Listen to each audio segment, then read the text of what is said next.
সাইয়েদুনা জাকারিয়া আলাইহিসসালামের জীবনী সম্পর্কে শুনবো ইনশাআল্লাহ।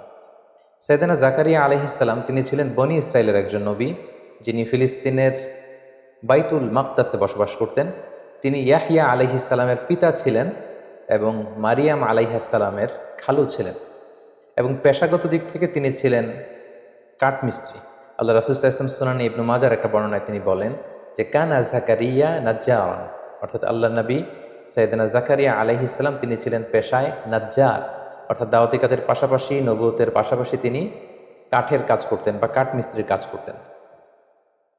সাইয়েদনা জাকারিয়া আলাইহিসসালাম তিনি সাইয়্যিদাতুনা মারিয়াম আলাইহাসসালামের তত্ত্বাবধায়ক ছিলেন, অর্থাৎ তাকে তিনি লালন পালন করতেন।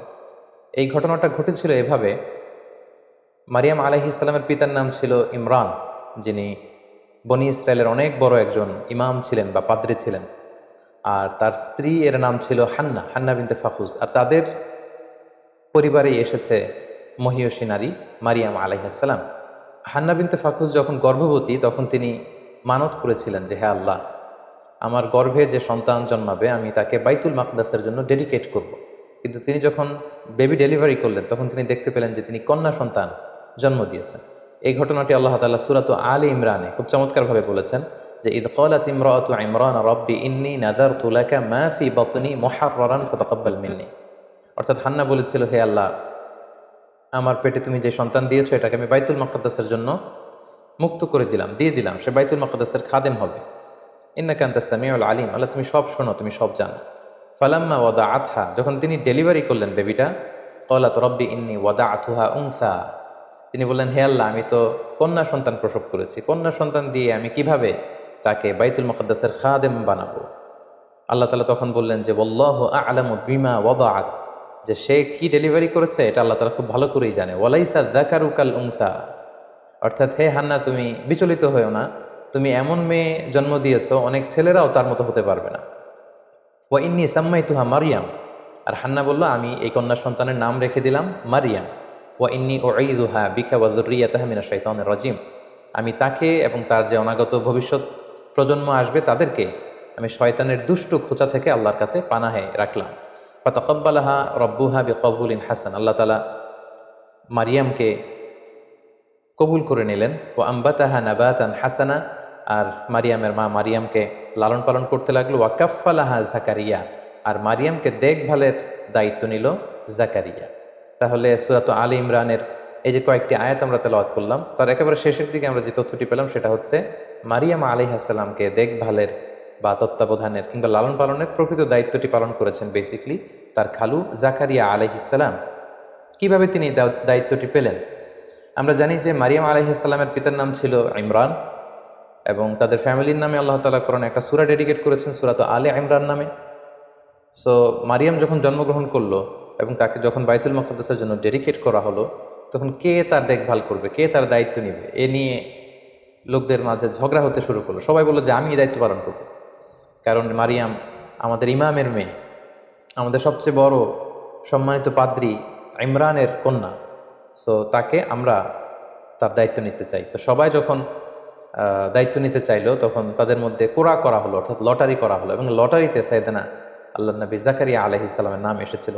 এই কথাটি আল্লাহ তাআলা সূরাত আলে ইমরানে খুব স্পষ্টভাবে বলেছেন যে ইদ ইউলকুনা আকলামাহুম আইয়ুহুম ইয়াকফুলু মারইয়াম, তারা তাদের কলম ছুঁড়ে মেরেছিল যে কে মারিয়ামের দেখাশোনা করবে। ওমা কুনতা লাদাইহিম ইদ ইয়াখতাসিমুন, হে নবী, আপনি তাদের সামনে উপস্থিত ছিলেন না যখন তারা এটা নিয়ে ডিসপিউট করছিল, ঝগড়া করছিল। অর্থাৎ তখন সব পাদ্রীরা বা সব ইমামরা তারা তাদের নিজেদের কাছে নিজেদের ব্যক্তিগত কলম দিয়ে তারা তাওরাত লিখে রাখত। সবাই যখন ডিসপিউট শুরু করলো, মতানৈক্য শুরু করলো যে আমরা নিতে চাই মারিয়ামের দায়িত্ব, জাকারিয়া আলাইহিস সালাম বললেন না আমি নিতে চাই, আমি তার খালু। অন্যান্যরা বললো যে না আমরা নিতে চাই। তখন তারা এই থিওরিতে ঐক্যমত্য হলো যে আমাদের প্রত্যেকের যে ব্যক্তিগত কলম আছে আমরা কলমগুলো ছুঁড়ে মারবো একসাথে, তার মধ্যে থেকে একটি কলম তোলা হবে, যার কলমটি তোলা হবে সেই মারিয়ামের তত্ত্বাবধানের দায়িত্ব নেবে। এবং দেখা গেল যে আল্লাহ নবী সাইয়েদনা জাকারিয়া আলাইহিস সালামের কলমটি সেখানে লটারিতে উঠে আসলো, ফলে তিনি দায়িত্ব পেলেন। কোনো কোনো মুফাসসিরিন ইকরাম এটা বলেছেন। আবার তাফসীরে ইবনে কাসিরে এসেছে যে তারা মনস্থির করলো যে প্রত্যেকের কলম, যে কলম দিয়ে তারা তাওরাত লিখে রাখে, প্রত্যেকের কলমকে জর্ডান নদীতে নিক্ষেপ করা হবে, যে কলমগুলো জর্ডান নদীর স্রোতে ভেসে যাবে তারা এই মহান দায়িত্ব পাবে না, বরং যার কলমটি স্রোতের বিপরীতে জর্ডান রিভারের মধ্যে ভেসে থাকবে তাকেই মারিয়াম আলাইহিস সালামের দায়িত্ব দেওয়া হবে। এবং সেক্ষেত্রেও কিন্তু দেখা গেল যে সৈয়দনা জাকারিয়া আলাইহিস সালামের কলমটি স্রোতের বিপরীতে জর্ডান নদীর উপর ঠায় দাঁড়িয়েছিল এবং বাকি কলমগুলো কিন্তু স্রোতের পানিতে বা স্রোতের বানে এগুলো ভেসে গিয়েছিল এবং এর মাধ্যমেও সৈয়দনা জাকারিয়া আলাইহিস সালামের নামটি উঠে এসেছিল। ফলে আল্লাহ নবী জাকারিয়া আলাইহিস সালাম তিনি সাইয়্যিদাতুনা মারিয়াম আলাইহিস সালামের তত্ত্বাবধান বা তাকে রেয়ার আপ করা, তাকে লালন পালন করার দায়িত্বটি তিনি পেয়েছিলেন। সাইয়্যিদাতুনা মারিয়াম আলাইহিস সালাম তিনি বাইতুল মুকাদ্দাস ঝাড়ু দিতেন, পরিষ্কার পরিচ্ছন্ন করতেন, দেখভাল করতেন এবং সবসময় আল্লাহর ইবাদতে তিনি মশগুল থাকতেন। এবং তাকে দেখাশোনা করার জন্য জাকারিয়া আলাইহিস সালাম প্রায় বাইতুল মাকদাসে আসতেন, মারিয়াম আলাইহিস সালামের খোঁজ খবর নিতেন, দেখভাল করতেন। একদিন তিনি মারিয়ামের কাছে এসে দেখলেন যে অমৌসুমী কিছু ফল, অর্থাৎ শীতকালে এসে দেখলেন যে গ্রীষ্মকালীন ফল, প্রচণ্ড শীত তখন বাইতুল মুকাদ্দাসে। তিনি এসে দেখলেন যে গ্রীষ্মকালে যে ফলগুলো প্যালেস্টাইনে পাওয়া যায় এই ফলগুলো মারিয়ামের কাছে, তিনি দেখে তো অবাক হলেন। এবং এই কথাটি আল্লাহ তাআলা খুব চমৎকারভাবে সূরা আলে ইমরানে উল্লেখ করেছেন। আল্লাহ তাআলা বলছেন, কুল্লামা দাখালা আলাইহা জাকারিয়াল মিহরাবা ওয়াজাদা ইনদাহা রিজকা। যতবারই জাকারিয়া আলাইহিস সালাম মেহরাবে ওখানে যেতেন মারিয়ামকে দেখার জন্য, তিনি যেয়ে দেখতেন যে মারিয়ামের কাছে এক ডালি ফল। ক্বালা ইয়া মারইয়ামু আন্না লাকি হাযা। তিনি প্রশ্ন করলেন যে মারিয়াম, এই ফল তুমি কোত্থেকে পেলে? এটা তো সামারের ফল, সামার সিজনের ফল, এই প্রচণ্ড উইন্টার সিজনে এই ফল তোমার এখানে কে দিয়ে গেল, তুমি কোত্থেকে জোগাড় করলে? ক্বালাত হুয়া মিন ইনদিল্লাহ। মারিয়াম আলাইহিস সালাম বললেন যে খালু, এটা আল্লাহর পক্ষ থেকে এসেছে। সুবহানাল্লাহি বিহামদি। ইন্নাল্লাহা ইয়ারযুকু মান ইয়াশাউ বিগাইরি হিসাব। আর আল্লাহ তাআলা যাকে চান তাকে বিগাইরি হিসাব, কোনো হিসাব ছাড়া তাকে রিজিক দিয়ে থাকেন। তো জাকারিয়া আলাইহিস সালাম এই দৃশ্যটি দেখে তিনি খুব অবাক হয়েছেন। এবং ইন্টারেস্টিংলি জাকারিয়া আলাইহিস সালাম কিন্তু নিঃসন্তান ছিলেন, তিনি বয়োবৃদ্ধ ছিলেন, ওনার ঔরসে কোনো সন্তান আসে।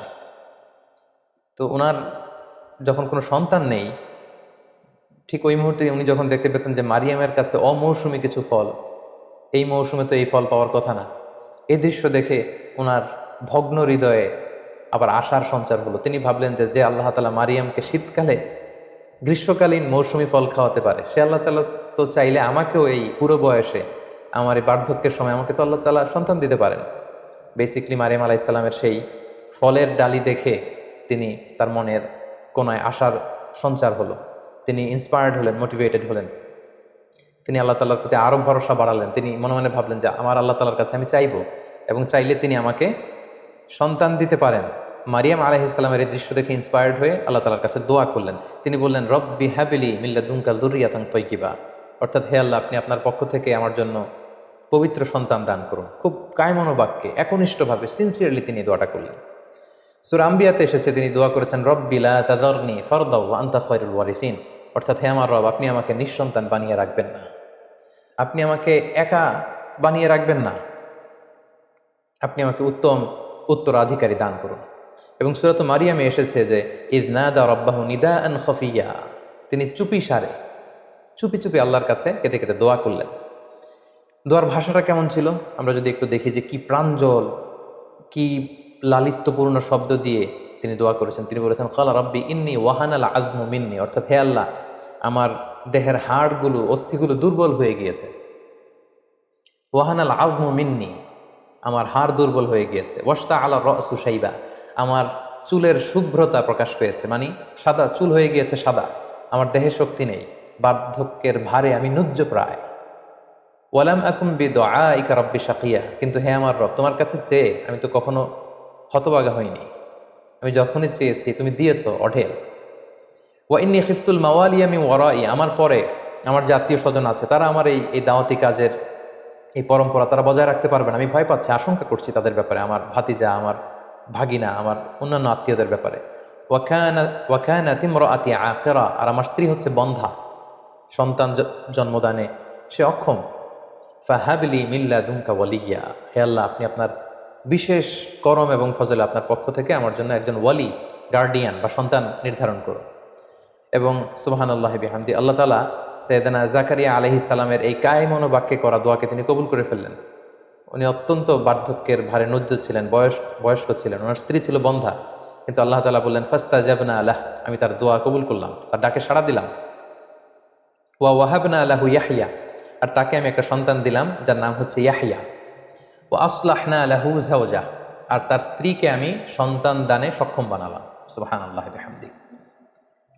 এবং এই সুসংবাদটা, এই গ্ল্যাড টাইডিংসটা এসেছিল তখন যখন তিনি বাইতুল মাকদাসের মেহরাবে দাঁড়িয়ে সালাত আদায় করছিলেন। আল্লাহ তাআলা বলছেন ফানাদাতুল মালাইকাতু ওয়া হুয়া কাইমুন ইউসাল্লি ফিল মিহরাব।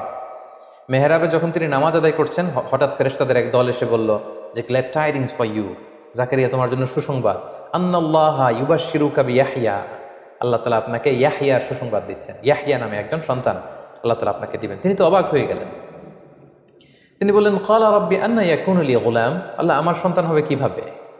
ওয়া কানাত ইমরাআতি আকির, আমার স্ত্রী তো বন্ধ্যা, এটা পরীক্ষিত, এটা প্রমাণিত হয়েছে যে সে সন্তান জন্ম দিতে পারবে না। আর ওয়াকাদ বালাগতু মিনাল কিবারি ইতিয়া, আর আমি তো বার্ধক্যের একেবারে শেষ মাথায় পৌঁছে গিয়েছি। ক্বালা কাযালিক, আল্লাহ বললেন এভাবেই, it's very easy for me. ক্বালা রাব্বুকা হুয়া আলাইয়া হাইয়িন, আল্লাহ বললেন যে এটা আমার জন্য খুবই সিম্পল, এটা খুবই সহজ একটা ব্যাপার আমার কাছে। ওয়াকাদ খালাকতুকা মিন ক্বাবলু ওয়া লাম তাকু শাইআ, হে জাকারিয়া আমি তো তোমাকে সৃষ্টি করেছি যখন তুমি কিছুই ছিলে না। অস্তিত্বহীনতা থেকে তোমাকে আমি অস্তিত্বে যে আল্লাহ আনতে পারলাম, সে আল্লাহ তুমি বৃদ্ধ হতে পারো, তোমার স্ত্রী বন্ধা হতে পারে, তোমাদেরকে কি আমি সন্তান দিব না বা দিতে পারবো না? অবশ্যই দিতে পারবো, আল্লাহ তাআলার পক্ষে এটা সহজ।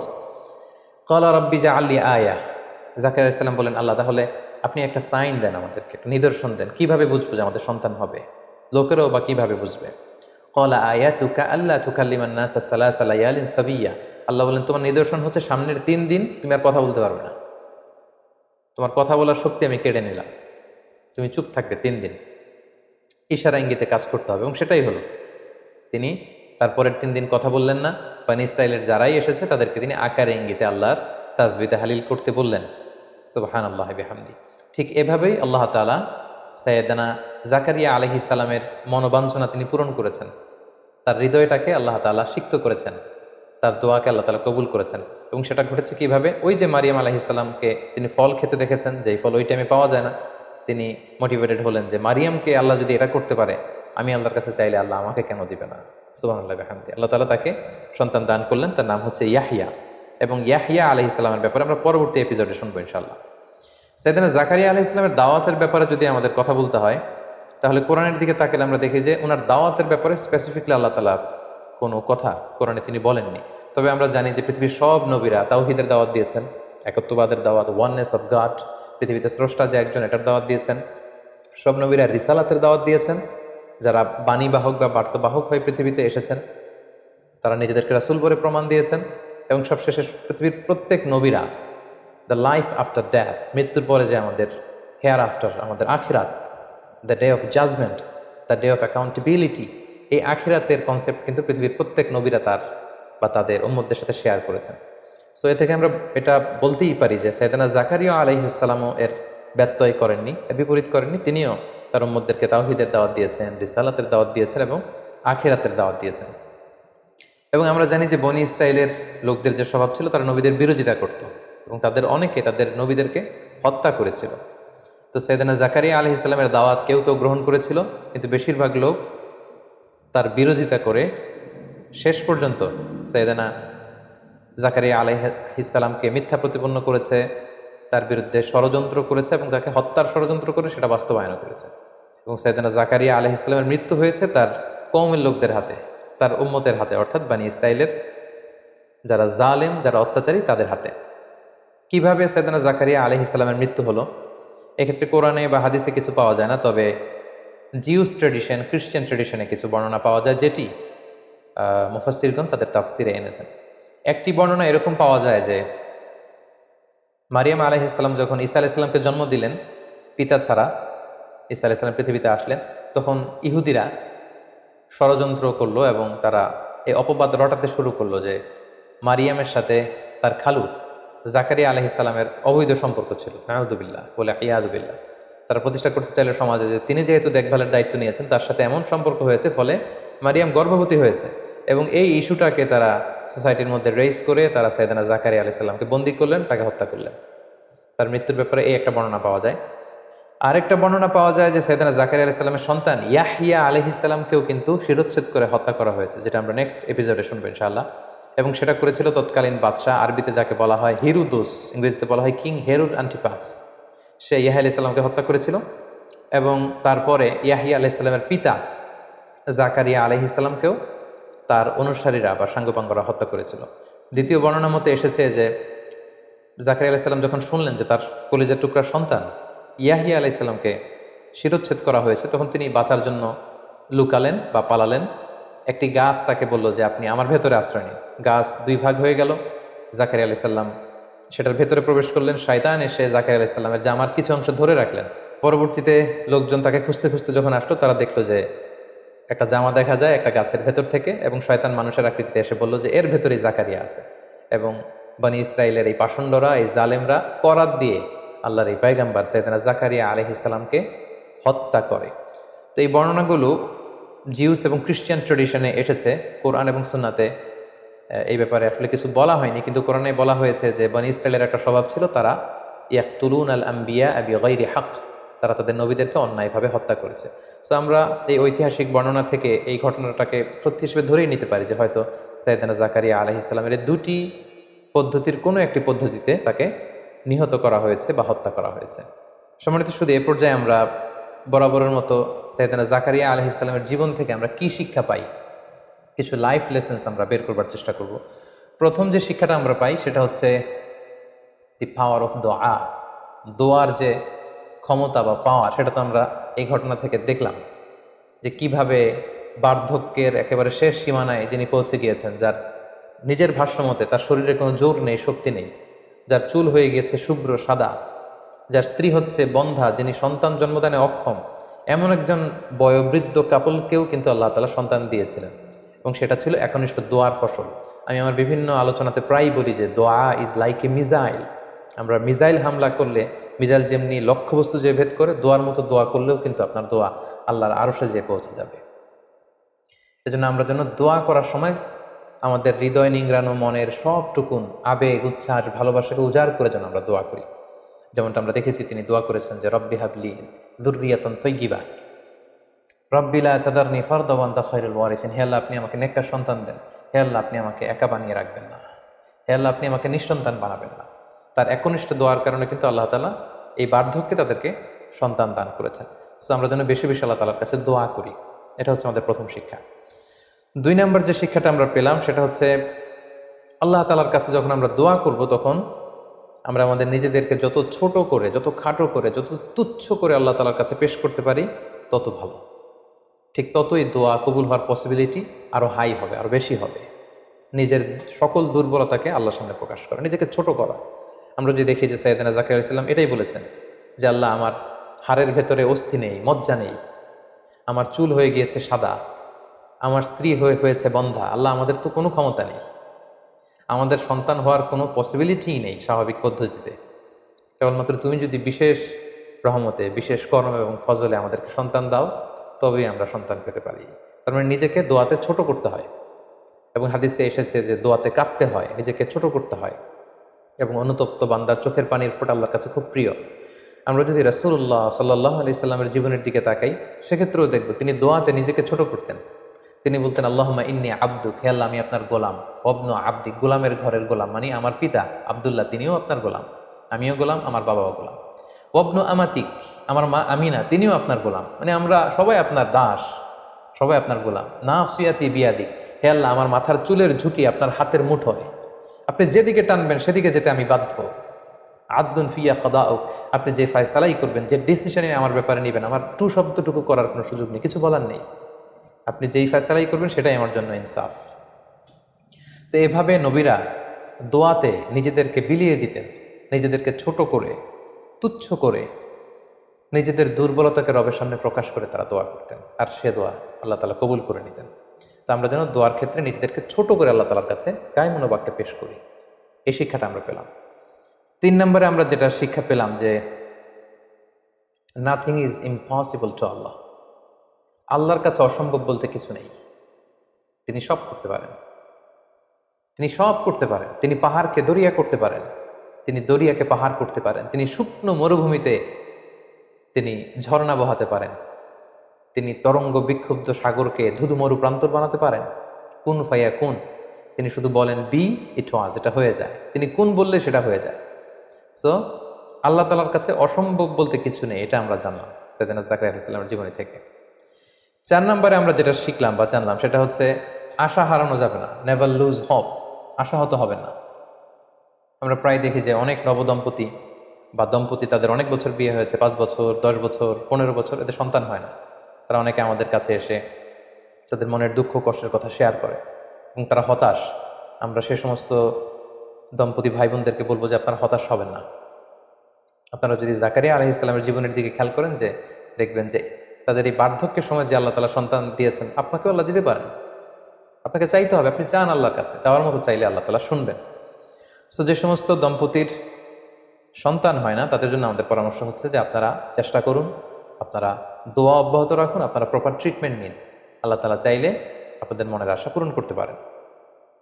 সর্বশেষ যে শিক্ষাটি আমরা সাইয়েদনা জাকারিয়া আলাইহিস সালামের জীবনী থেকে পাই সেটা হচ্ছে যে আল্লাহ তাআলার কাছে যে আমরা সন্তান চাই, আমরা দম্পতিরা যে সন্তান চাই, মা বাবারা সন্তান চাওয়া, বেবি নেওয়া, এটার উদ্দেশ্য কি হবে, এটাও কিন্তু আমরা সাইয়েদনা জাকারিয়া আলাইহিস সালামের জীবনী থেকে পেয়েছি।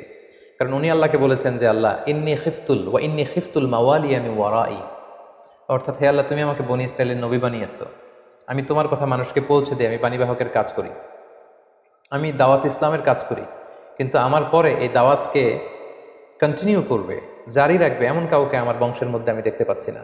আল্লাহ, তুমি এমন এক সন্তান দাও আমার, যে নেককার সন্তান, যে আমার এই দাওয়াতের ধারাবাহিকতা যে অব্যাহত রাখবে। তাহলে দেখেন, নবীদের আমরা সন্তান চাই কি কারণে সন্তান চাই? যে শেষ বয়সে সে আমার শেষ সম্বল হবে, আমার আখেরে লাঠি হবে, আমাকে সাপোর্ট করবে, আমাদের দেখভাল করবে, নানা কারণে আমরা আল্লাহর কাছে সন্তান চাই। কিন্তু নবীদের মাইন্ডসেট কিন্তু আমাদের থেকে আলাদা।